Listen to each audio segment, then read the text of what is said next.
Welcome to the Now Report on TV47. My name is Furaha, and of course, ni Monday sasa. Weekend imeisha. What great thing happened during this weekend? Well, I went to watch a beautiful movie.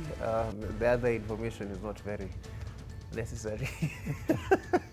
I know what happened, but I will address it later. Mbona mna haraka? Haina haja ya ku... I know it's the big elephant in the room, but tutaongelea hiyo story baadaye. For now, acha tuanze hapa nyumbani kiasi.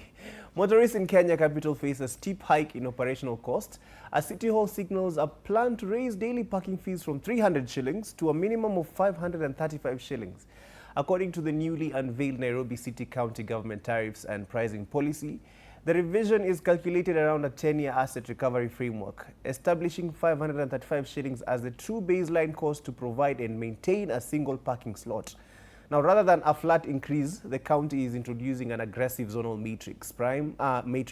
Prime high-demand areas classified as Zone 1, including the CBD, Westlands, Upper Hill, Kilimani, Gigiri, Karen, and the industrial area, they will bear the highest premium rates.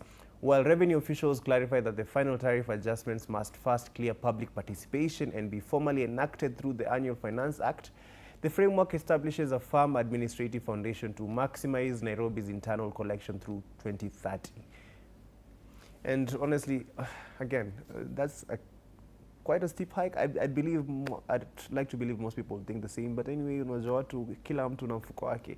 I would really love to see how the public responds to this. Now, nataka tukimbia South Africa kidogo, where there's been a lot going on, but the news today is a bit different. Cape Town just traded a rocky couple of weeks for a massive community feast, proving that the absolute best way to hit the reset button is over a giant plate of food. Now, following a tense period of anti-migrant unrest, local residents, volunteers, and migrant communities decided to swap friction for food. They marked Mandela Day by setting up a massive communal table and inviting the entire neighborhood to pull up a chair and break bread together. Instead of stuffy political speeches, the afternoon was fueled by massive pots of home-cooked comfort food, upbeat music, and genuine conversations. It was a real-world nod to Nelson Mandela's legacy, proving that changing the vibe of a city starts with rolling up your sleeves and getting to know the person sitting next to you. Now, obviously, a single Saturday lunch won't fix deep-rooted issues overnight, but the massive turnout showed that the appetite for unity is way stronger than the hunger for conflict. As the plates were cleared, the message for the city's youth was very clear. When things get messy, you don't build higher walls, you just build a longer table. Of course, ndo watu kule kidogo. Chekini vida.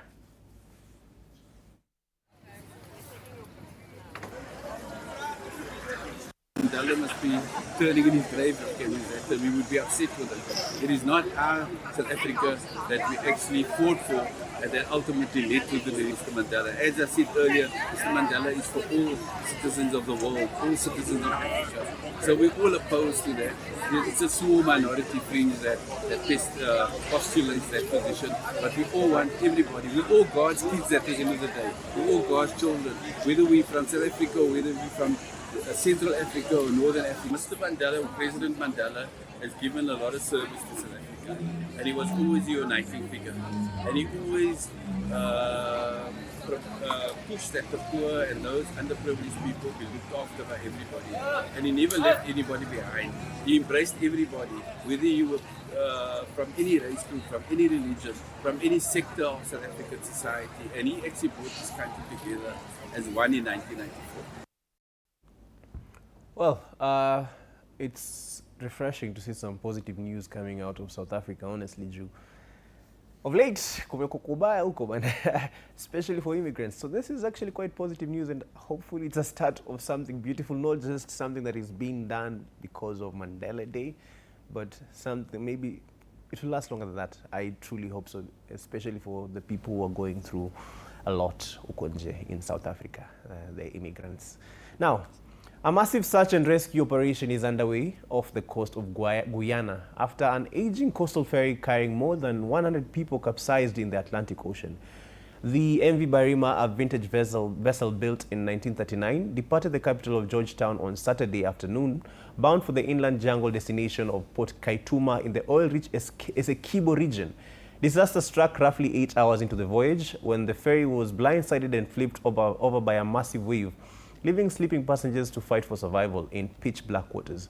While joint government teams and private vessels have successfully rescued 67 survivors, including 15 children, and recovered 2 bodies, Public Works Minister Juan Edghill warned that the official ship manifest listing 133 passengers was highly inaccurate, forcing authorities to appeal to frantic family members to help them establish a true headcount of the missing.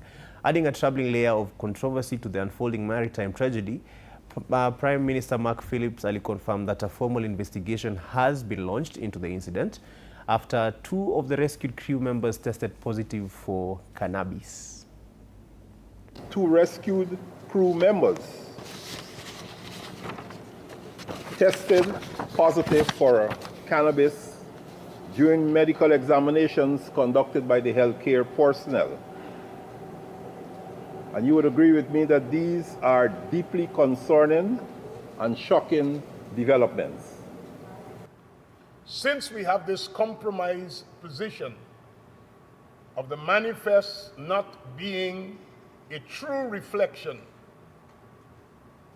of the occupants on board, we are kindly asking members of the public, family members, who you are aware had relatives or persons who would have journeyed, please engage us so we'll be able to have a good grasp of who we are looking for, so we'll be able to know how we are managing this situation. Sijui kama director Kosho nataka nifanye story. Sawa, I eat fine, I understand. Nimekubali. Times Square in New York just got a massive red and yellow makeover right after Spain pulled off a dramatic extra time victory over Argentina. Uko sure? Of Argentina in the World Cup final. Guys, Spanish fans completely took over the crossroads of the world. We are talking about flags flying, drums beating, and non-stop chanting echoing off the Manhattan skyscrapers. If you happen to be walking through the city looking for a quiet evening, you definitely stumbled into the wrong neighborhood.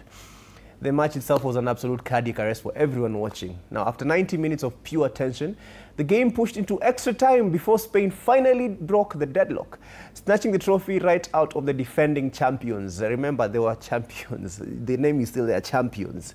Now, the heartbreak for Argentina was heavy, with their goalkeeper, Emiliano Martinez, wondering why he was playing alone in a team. Felt like he was playing alone in a team of 11, but he did. Watching the game, it really did. But over in New York, the Spanish diaspora turned the city into a home away from home, dancing under the giant neon billboards well into the night. It is safe to say the celebration is going to last all week. And while New York is painted red and yellow, somewhere out there, a certain superfan in Kerala is probably staring at his blue and white house, realizing he has a very long week of repainting ahead of him. Now, if you've been watching the Now Report before, you know exactly why I'm saying that specific line. You know about the fan in Kerala. Check in.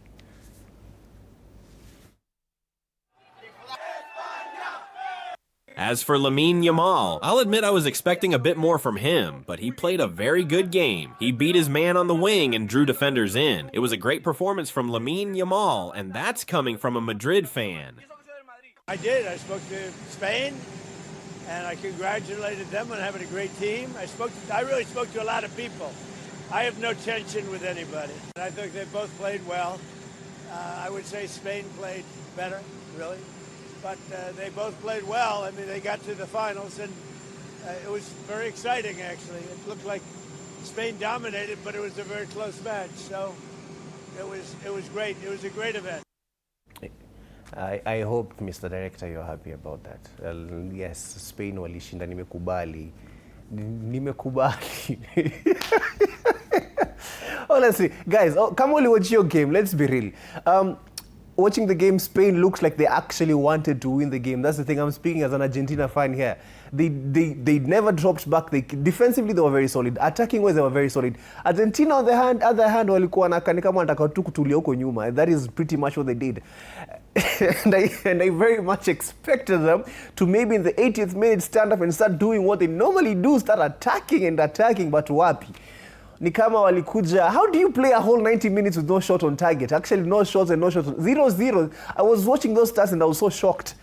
Nini ilikuwa inaendelea hapo? And then the one chance that seemed to come out of now was, of course, Messi's crazy balls. Your ball took up. I don't even know how that was possible. If it had gone in, that would have been the greatest goal ever. But sadly, it did not. So yes, Spain looked like the ones that actually wanted to win this game. And they did. Argentina were very passive. Spain were very aggressive. And you can see the sign. This is just me speaking from a fan's point of view. I was watching that game knowing that we were not going to win. And that is very sad. That is not the Argentina I've been supporting. But either way, next time, pia wakikuja bado mimi ni fan wa Argentina. I was actually planning to wear an Argentina jersey today. I was very ready. Nikuja hapa na number 10 imeandikwa GOAT. Kama hiyo shati itabidi ngoje 4 years ndo nivae sasa. Anyways, guys, I hope you enjoy the show. Until next time, this was the Now Report. Jioni mtapatana na Daddy Mato. And of course, we have TV47 at 1 next. Na otherwise, in my eyes, Messi is still the GOAT. In everyone's eyes, Messi is still the GOAT. Hata kama wali lose World Cup. Either way, tuonane baadaye, guys.